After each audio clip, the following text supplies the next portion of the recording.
Kampung Tangguh ini apa yang disampaikan oleh Pak Sekda, saya kira sudah cukup jelas dari Kapolsek, sudah berapa bulan sampai hafal mungkin, ya kan? Walaupun tidak punya ijazah, jadi mungkin sampai hafal masalah COVID, ya kan? Masalah corona ini. Apa yang sudah dijelaskan Pak Sekda tadi sudah sangat jelas. Tapi disinilah Kampung Tangguh membentuk kerjasama yang baik atau kegotong royongan. Zaman penjajah dulu, negara Indonesia sudah dijajah oleh Belanda 300 tahun. Jepang, Inggris, Portugal, kerja paksa, pembantaian di mana-mana. Saya menangi 65 juta penduduk SMP itu dulu, menangi 65 juta. Bagaimana dulu perjuangan pembantaian, pembunuhan di mana-mana. Ingin merebut kembali dari tangan penjajah, kita bekerja sama, kegotong royongan, kekompakan. Di situ kalau nggak kompak nggak mungkin bisa. Berapa juta mau merebut kembali dari tangan penjajah benteng Surabaya maupun Jogja tahun 48. Ya nenek moyang kita yang mendahului kita. Kita bersyukur, harus bersyukur melaksanakan perintah. Berjuang itu bukan karena angkat senjata.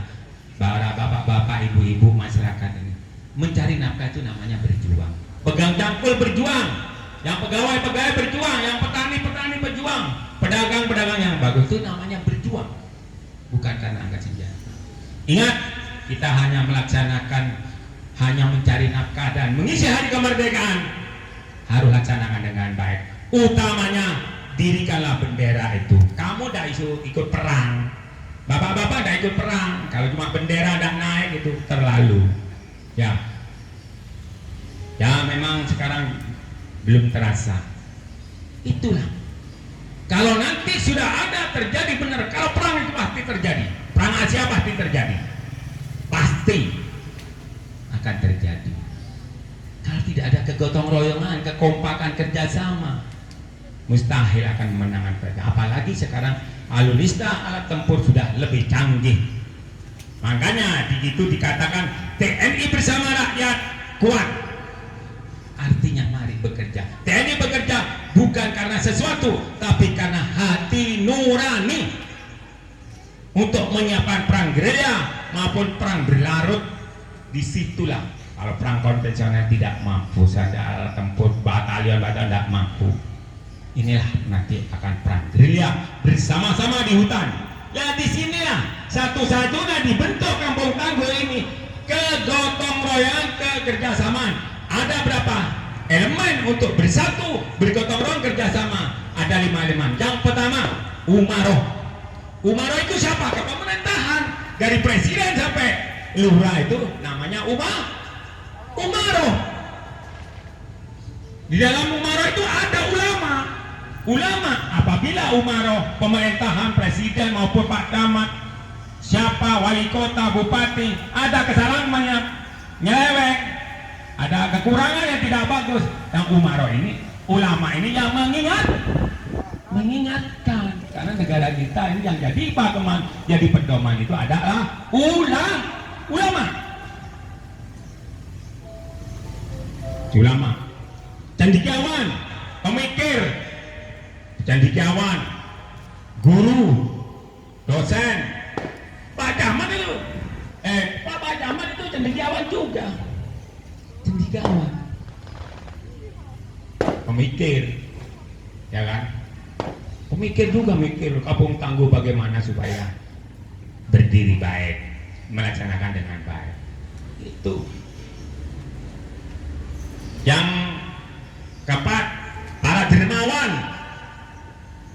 dermawan, orang pengusaha, orang kaya yang punya pujian sosial itu namanya para dermawan.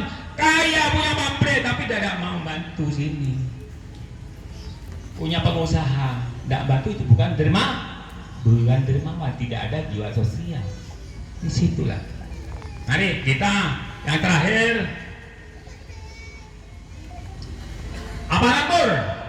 Kalau tadi dermawan ya, itu aparatur. Aparatur aparat pemerintahan, keamanan TNI Polri. Semua TNI Polri harus mengenal semua lapisan masyarakat. Tokoh agama, tokoh masyarakat, dan pemuda. Di situ ada gunanya nanti. Kalau kenal dengan ulama, tokoh agama, tokoh masyarakat, ya disitulah apabila terjadi perang, gerilya, inilah kebersatunya, kebersamaannya, kegotong royongannya nanti kelihatan, nampak nanti. Disitulah. Jadi harus kenal siapa yang mengerahkan. Kalau perang gerilya ke hutan semua mau nyerang, mau ganggu penjajah, ya yang mengerahkan itu adalah tokoh agama, tokoh masyarakat, dan pemuda. Siapa yang memimpin? Babinsa, itu panglima perang. Panglima perang. Kalau ada pinter ilmu medan, peta, jangan jadi tentara. Karena nyerang tak seperti orang unjuk rasa. Harus tahu situasi. Kalau sekarang kampung tangguh, wah ada apa? Covid ada apa? Harus tahu situasi. Bagaimana harus dilaksanakan dengan baik? Nah, anjuran-anjuran pemerintah itu disitulah. Jadi anjuran-anjuran pemerintah harus dilaksanakan dengan baik. Mau tidak mau, kalau sudah pemimpin dilantik, 1 jam kemudian buat peraturan, ya tetap dilaksanakan. Biarpun Pak tentara sama polisi, kan begitu ya? Ya jadi Pak Sek, ya, itu. Jadi semuanya itu 5 elemen ini kalau bekerja sama dengan baik, aparatur pemerintahannya, ulamanya, tokoh agamanya, termasuk pengusahanya, cendekiawannya, ini mudah. Tidak mungkin sampean ini menegakkan ini ya, apa? KTN ini kampung tangguh ini Covid. Tidak mungkin berdiri sendiri-sendiri, pasti minta bantuan. Tidak mungkin polisi mau nyumbangin, tidak mungkin uangnya dompetnya sendiri. Saya pun tidak mungkin. Mungkin pakai apa, tidak tahu, minta sumbangan kemana, ke sini. Ada bulog, ada pengusaha, ada pabrik. Ya, inilah 5 elemen ini harus bersatu. Satu-satunya untuk bersatu, gotong royong, kerjasama adalah kampung tangguh. Mulai zaman dulu Pak Harto gotong royong bekerja sama, perang mengambil alih benteng Surabaya Jogja serentak, jalan kaki dari Banyuwangi Probolinggo ke Surabaya, jalan kaki semua. Ini hasilnya kegotong royong, kerjasama. Dulu zaman kecil saya tidak ada Pak, mobil tidak ada. Sepeda pegun, lokar, sepeda pancal itu orang-orang nenggerak saja. Karena penguasa di sini Probolinggo mbah saya, bapak kandungnya ibu saya, pergi ginting zaman Belanda, pengairan semua Probolinggo ini sampai Kelakang. Leluhur saya dari Jogja Pak, ya dari Kerajaan Mataram Solo. Leluhur saya semua, karena Joyo Lelono, Brahma Kumbara bapaknya di Bupati Lumajang itu masih leluhur saya.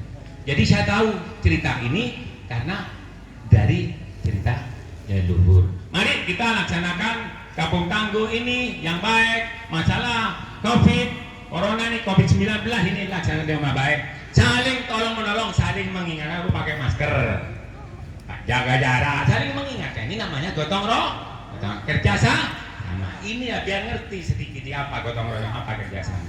Saling mengingat. Ada yang kena corona mungkin, yang mau dimakan ada nggak punya. Mungkin tetangga kanan kiri ngirim sayur, dan tolong dipagri. Yuk, nikah. Jangan, yuk, benar nikah. Inilah kerjasama yang dikatakan para dermawan yang punya jiwa sosial yang tinggi. Ya senyum itu jiwa sosial. Bisa saja yang perlu saya sampaikan. Ada lebih kurangnya saya sebagai manusia biasa. Mohon maaf dan sampai besarnya. Akhirul kalam. Assalamualaikum warahmatullahi wabarakatuh.